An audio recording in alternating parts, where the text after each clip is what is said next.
नमस्कार साथियों, आप सभी का स्वागत है एक बार फिर से जीके जीएस गुरु के इस बेहतरीन से लेक्चर्स में। आज के इस लेक्चर्स में हम बात करने वाले हैं आपके डीएलएड एंट्रेंस एग्जाम के लिए काफ़ी ज़्यादा इंपॉर्टेंट क्वेश्चंस, जो कि इस बार 2025 के लिए काफ़ी ज़्यादा इंपॉर्टेंट होने वाला है। तो चलिए स्टार्ट करते हैं क्वेश्चंस नंबर फर्स्ट से। पहला सवाल आपसे पूछा जा रहा है कि यदि किसी क्रिया में जो है साथियों उत्पाद जो है उत्प्रेरक का काम करता है तो उसे क्या कहते हैं। अगर उत्पाद ही उत्प्रेरक का कार्य करने लगे तो याद रखिएगा ऐसे क्रिया को हम लोग कहते हैं स्व उत्प्रेरक। ऑप्शंस नंबर यहाँ पे ए जो होगा बिल्कुल करेक्ट आंसर होगा। ए क्या होगा प्यारे बच्चों, बिल्कुल करेक्ट आंसर होगा, याद रखिएगा options number A right answer होगा। अगला सवाल है दूसरा नंबर क्वेश्चन, जो कि काफ़ी ज़्यादा इंपॉर्टेंट एंड काफ़ी बार आपसे पूछा गया है सर कि अमोनिया उत्पादन के हैबर विधि में क्या है, जरा ध्यान देंगे। अमोनिया यहाँ पे उत्पादन के हैबर विधि में उत्प्रेरक वर्धक के रूप में कार्य करता है, तो याद रखिएगा मोल्वेडियम, जो कि ऑप्शंस नंबर आपके सी में नजर आ रहे हैं, बिल्कुल ऑप्शंस नंबर सी जो होगा करेक्ट आंसर होगा। 3 नंबर सवाल है कि निम्न में से कौन सा जो पदार्थ है अमोनिया की हैबर विधि से आयरन यानी एफी उत्प्रेरक के लिए निरोधक का कार्य करता है। तो निरोधक का कार्य कौन करता है, कार्बन डाइऑक्साइड करता है। अगला क्वेश्चन है क्वेश्चन नंबर 4 साथियों आपके स्क्रीन के सामने कि निम्न में से किस प्रकार के उत्प्रेरक का उत्तम सिद्ध होता है। किस प्रकार के उत्प्रेरक उत्तम सिद्ध होता है, तो याद रखिएगा साथियों यहाँ पे संक्रमण तत्व यानी ट्रांजिशन एलिमेंट, जो कि ऑप्शंस नंबर आपके डी में है और बिल्कुल करेक्ट आंसर होगा ऑप्शंस नंबर डी। ये सबसे उत्प्रेरक जो होते हैं अच्छे माने जाते हैं। अगला है क्वेश्चन नंबर 5 जो आपकी स्क्रीन के सामने है। काफ़ी इंपॉर्टेंट क्वेश्चन एंड काफ़ी बार पूछा गया कि सर उत्प्रेरक 20 किस प्रकार का कार्य करता है। तो याद रखिएगा ये जो होता है उत्प्रेरक सतह पर मुक्त संयोजकताओं से संयोग करके, याद रखिएगा options number C correct answer होगा। अगला क्वेश्चन है क्वेश्चन नंबर 6 की धनात्मक उत्प्रेरक यानी कि पॉजिटिव कैटालिस्ट वह है जो है क्या है, वो है अभिक्रिया के वेग को बढ़ा यहाँ पे क्या करते हैं, बढ़ाते करते हैं या बढ़ावा देता है। याद रखिएगा अभिक्रिया के वेग को क्या करता है, बढ़ा देता है धनात्मक उत्प्रेरक, और निगेटिव उत्प्रेरक जो होता है वो क्या करता है, वेग को घटा देता है। अगला क्वेश्चन है साथियों कि सल्फ्यूरिक अम्ल के निर्माण की संपर्क विधि में सल्फ्यूरिक अम्ल के निर्माण की संपर्क विधि में पीटी उत्प्रेरक के लिए कौन सा पदार्थ जो है विष करता है। तो विष का कार्य जो है आर्सेनिक सल्फाइड करता है, याद रखिएगा। क्वेश्चन नंबर 8 जो है कि वर्धक कार्य करता है। वर्धक जो है साथियों ये कार्य करता है तो ये जो है उत्प्रेरक के सतह अधिक असम बनाकर करता है। ऑप्शंस नंबर यहाँ पे क्या होगा, तो सी जो होगा साथियों बिल्कुल करेक्ट आंसर होगा ऑप्शंस नंबर सी। अगला क्वेश्चन है क्वेश्चन नंबर 8 आपके स्क्रीन के सामने काफी बार पूछा गया सवाल है कि लोहे के हाइड्रोजनीकरण में प्रयुक्त उत्प्रेरक का नाम बताइए। लोहे के तेलों के क्या है, लोहे नहीं यहाँ पे तेलों के, याद रखिएगा हाइड्रोजनीकरण में प्रयुक्त उत्प्रेरक जो होता है ये निकल होता है, याद रखिएगा।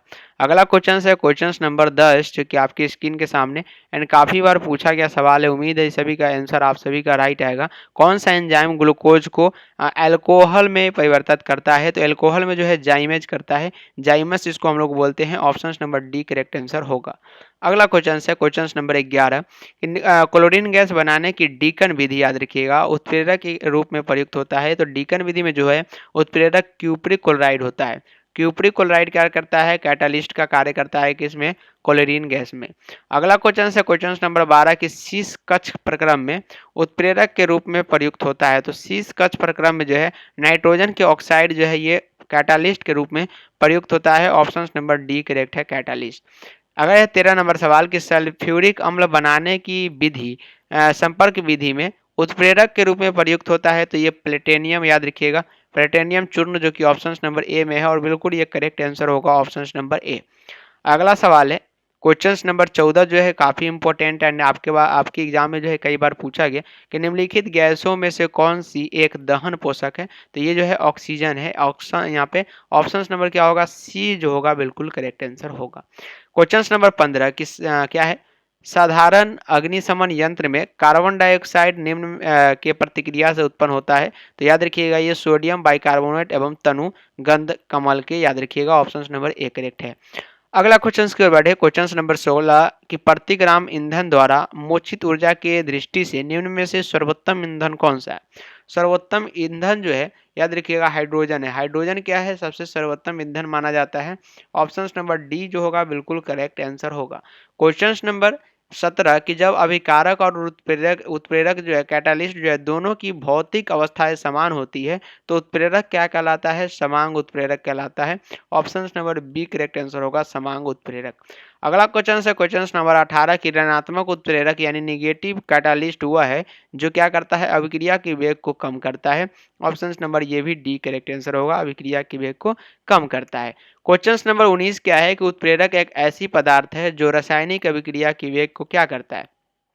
कैटालिस्ट जो है, कैटालिस्ट एक ऐसी पदार्थ है जो क्या करता है? रासायनिक अभिक्रिया के वेग को परिवर्तित करता है, या तो घटा सकता है या तो बढ़ा सकता है। उत्प्रेरक डिपेंड करता है कि उत्प्रेरक निगेटिव उत्प्रेरक है या पॉजिटिव है।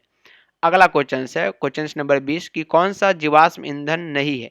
तो जीवाश्म ईंधन कौन सा नहीं है? नाइट्रोजन। नाइट्रोजन जो है ये क्या है प्यारे बच्चों? ये जीवाश्म ईंधन नहीं है। अगला क्वेश्चन नंबर 21 है, क्या है कि अग्निशमन में कौन सी गैस प्रयुक्त होती है? अग्निशमन में जो है कार्बन डाइऑक्साइड गैस प्रयुक्त होती है। अगला क्वेश्चन नंबर 22, अग्निशमन यंत्र में बोतल में रखे शांत सल्फ्यूरिक अम्ल के साथ निम्न में से किसका सांद्र विलयन रखा जाता है? तो ये सोडियम बाइकार्बोनेट का। आप इसे जरूर याद रखेंगे, सोडियम बाइकार्बोनेट, जो कि ऑप्शन नंबर बी में है साथियों। अगला है क्वेश्चन नंबर 23 कि निम्न लिखित जीवाश्म ईंधन में से कौन स्वच्छतम ईंधन है? तो स्वच्छतम जो ईंधन होता है वो प्राकृतिक गैस होता है। ऑप्शन नंबर बी यहाँ भी करेक्ट आंसर होगा। अगला एक उत्प्रेरक की खोज किसने की थी? तो उत्प्रेरक की खोज जो है ये वर्जिलियस ने किया था। ऑप्शन नंबर डी करेक्ट है, वर्जिलियस। अगला सवाल है क्वेश्चन नंबर 25 की जब अभिकारक और उत्प्रेरक दोनों की भौतिक अवस्थाएं भिन्न भिन्न होती है तो उत्प्रेरक क्या कहलाता है? तो ये विषमांग उत्प्रेरक कहलाता है। ऑप्शन नंबर यहाँ भी एक करेक्ट आंसर होगा। क्वेश्चन नंबर 26 है कि निम्नलिखित में से महायान बौद्ध पथ के अनुसार कौन से भविष्य के बुध है? तो मैत्रेय। मैत्रेय जो है ये क्या है? भविष्य के बुध है। ऑप्शन नंबर यहाँ पे डी करेक्ट आंसर होगा और आप इसे याद रखेंगे। केंद्र शासित प्रदेश लक्षद्वीप के न्यायिक क्षेत्र का कौन सा न्यायालय करता है? तो ये 27 नंबर सवाल का जवाब केरल हाई कोर्ट होगा, याद रखिएगा। 28 नंबर क्वेश्चन है कि दिल्ली को एनसीटी राष्ट्रीय राजधानी प्रदेश संविधान के किस संशोधन से बनाया गया है? तो ये 69वां संशोधन, आप इसे जरूर याद रखेंगे। 29 नंबर क्वेश्चन है कि सीमा प्रबंधन विभाग किस मंत्रालय के अंतर्गत का विभाग है? तो ये भी गृह मंत्रालय के अंतर्गत का विभाग है। 30 नंबर क्वेश्चन है कि संविधान का अनुच्छेद जो है 123 किससे संबंधित है? तो 123 जो है ये राष्ट्रपति के अध्यादेश से संबंधित होता है। 31 नंबर क्वेश्चन है कि उपराष्ट्रपति को हटाने का प्रस्ताव किसमें पेश किया जा सकता है? तो केवल राज्यसभा में आप पेश कर सकते हैं, आप इसे याद रखेंगे। 32 नंबर क्वेश्चन है कि क्षेत्रफल के हिसाब से भारत का सबसे बड़ी लोकसभा कौन सी है? तो लद्दाख की लोकसभा, याद रखिएगा। यहाँ भी option number A correct answer होगा। क्या होगा? Option number A correct answer होगा। निम्नलिखित में से कौन सा राज्यपाल को उसके कार्यकाल से हटा सकता है? तो राज्यपाल को अगर कार्यकाल से हटाता है तो सिर्फ राष्ट्रपति। अगला है 34 नंबर क्वेश्चन कि सुप्रीम कोर्ट के जजों की संख्या को कौन बदल सकता है? तो जज की संख्या को कानून द्वारा संसद सिर्फ बदल सकता है। 35 नंबर क्वेश्चन है कि भारतीय संविधान के किस अनुच्छेद के तहत जो है लोकसभा में अनुसूचित जातियों एवं जनजातियों के लिए आरक्षण दिया गया? तो ये 30 यहाँ पे क्या होगा? 330 के क्या है? आरक्षण दिया गया, याद रखिएगा, अनुच्छेद 330 के अंतर्गत। तो आज के इस लेक्चर्स में 35 क्वेश्चंस पर हमने डिस्कशन किया जो कि आपके डीएलएड एग्जाम के लिए काफ़ी ज़्यादा इंपॉर्टेंट था। तो आज जो है माउस साथ नहीं दे रहा है, इसलिए यहीं पे आज के इस लेक्चर्स को रोकते हैं। अगले लेक्चर्स में काफ़ी क्वेश्चंस को कवर करने का प्रयास करेंगे। तब तक के लिए आज के लिए इतना ही। मिलते हैं फिर से अगले लेक्चर्स में। Bye bye and take care.